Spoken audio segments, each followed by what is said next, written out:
तो वो एक हिस्टोरिकल फिगर थी, राजा था। कोई लोग जैसे बुद्धा को भगवान मानेंगे, पर वो भी तो एक राजा थे ना, जिन्होंने संन्यास लिया छोटी उम्र में, अपना छोड़ दिया सब कुछ, लेकिन वो भी एक राजा थे, फिर वो बुद्धा बन गए। तो ऐसे राम भी एक राजा थे, पर लोगों ने उसको फिर भगवान बना दिया।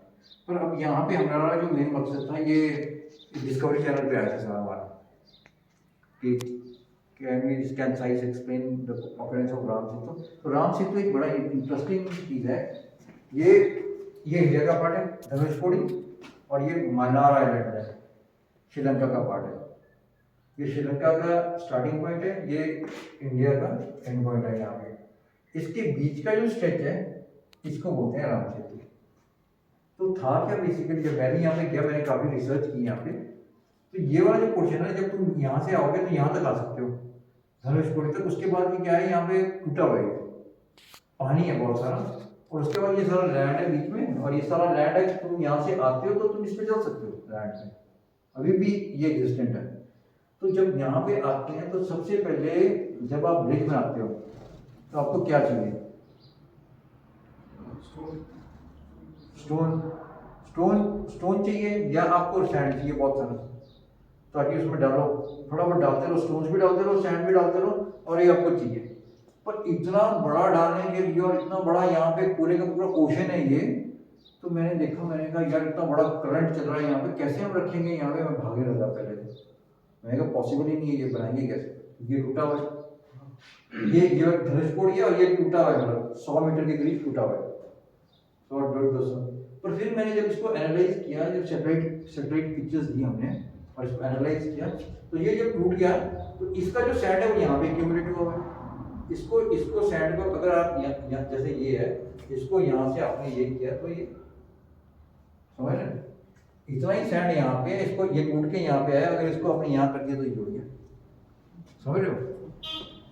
तो अब हमारे को ये पता लग गया कि ये सैंड टूटा हुआ था। फिर क्या हुआ कि सैंड टूटा हुआ है, और सैंड भागा नहीं, और वो यहीं पे, यहाँ से जो ये वाला सैंड है वो यहाँ से आके ये एक्यूमुलेट हो गया यहाँ, और फिर ये पूरे का पूरा कंटिन्यूएशन ऐसे बन जाता।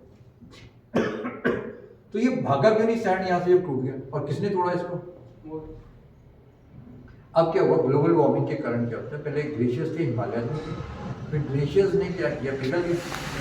तो अब वहाँ पे क्या है, बे ऑफ बंगाल वहाँ से समझ कर इंडस, मतलब जो गंगा ब्रह्मपुत्र आ रही है, सारा सेडिमेंट्स वहाँ से लेके आ रही है, कृष्णा गोदावरी महानदी, वो भी सारे सेडिमेंट्स वहाँ से लेके आ रही है, और बे ऑफ बंगाल से यहाँ पे आ रही है, और इंडियन ओशन जो है वो यहाँ से करंट है उसका डायरेक्शन। हाँ, तो जहाँ पे ये दोनों आ रही हैं ऐसे, तो ये इसको जाने नहीं दे रहा आगे, इसको नहीं जाने दे रहा, सैंड यहीं पे एक्यूमुलेट हो रहा है।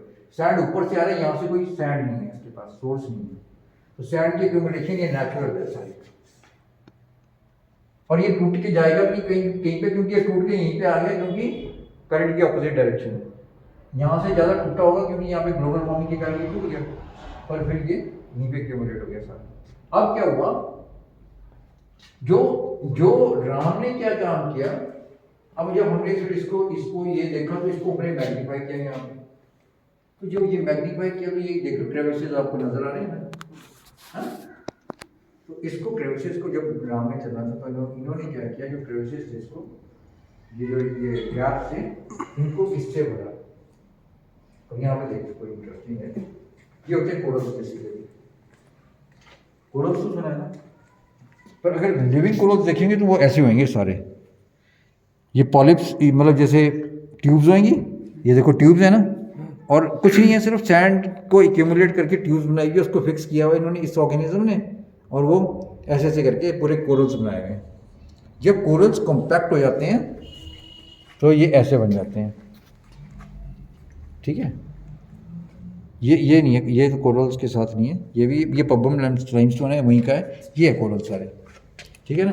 ये कोरल्स ऐसे बन गए, ये ऐसे बन गए, और ये कोरल्स हमने देखे वहाँ पे दो तरह के थे, एक फ्लोटिंग कोरल्स और एक नॉन फ्लोटिंग कोरल्स। तो इन्होंने क्या किया, जो फ्लोटिंग कोरल्स थे इतने बड़े बड़े ऐसे उठा सकते हो आप, क्योंकि उनमें फ्लोटिंग कोरल्स हैं, हल्के हैं बहुत, तो उन्होंने इन गैप्स में वो हल्के कोरल्स लगा दिए, उसके ऊपर इन्होंने क्या किया, नॉन फ्लोटिंग कोरल्स लगा दिए, ताकि ये भागे, ये ब्रिज बन गया। उसको क्या बोलते थे, राम सेतु। तो can it be constructed, yes it can be constructed in 5 days, ठीक है? तो इसके लिए हमने इसको बोला राम सेतु। तो ये बड़ा इंटरेस्टिंग चीज़ थी ये हमारे लिए, क्योंकि रावण, इसको वैसे एक्चुअली रावण सेतु भी बोल सकते थे, क्योंकि रावण तो आता रहता था, तो उसको पता था क्या करना है, और वो रावण को नहीं, इसको पता था कि जब राम आएगा तो वो इसी में फंस जाएगा, इन क्रेविसेस में। पर जो विभीषण था, मेरे को लगता है कि उसने जो वो गया उसके पास बात करके, तो उसने बताया उसको कि ऐसे ऐसे करो, तो ये बड़ी इंटरेस्टिंग सी चीज़ होगी हमारे लिए। तो ये science behind making of Ram Setu है। तो ये पूरा हमने क्या किया, पूरा जियोलॉजी 4.5 बिलियन ईयर से ये राम सेतु तक हमने यहाँ पे इसको डिस्कस किया। तो फॉसिल्स थे ये, कोरल के फॉसिल्स को कैसे इन्होंने यूज़ किया था। अब यहाँ पे हमारा आ जाता है, ये क्वेश्चन यहाँ पे अभी लगाना है हमारे को कि why we should study fossils. अब आप मेरे को बताओ क्या क्या इतना आपने किया, क्या क्या इसका फायदा है कुछ फॉसिल्स को पढ़ने का।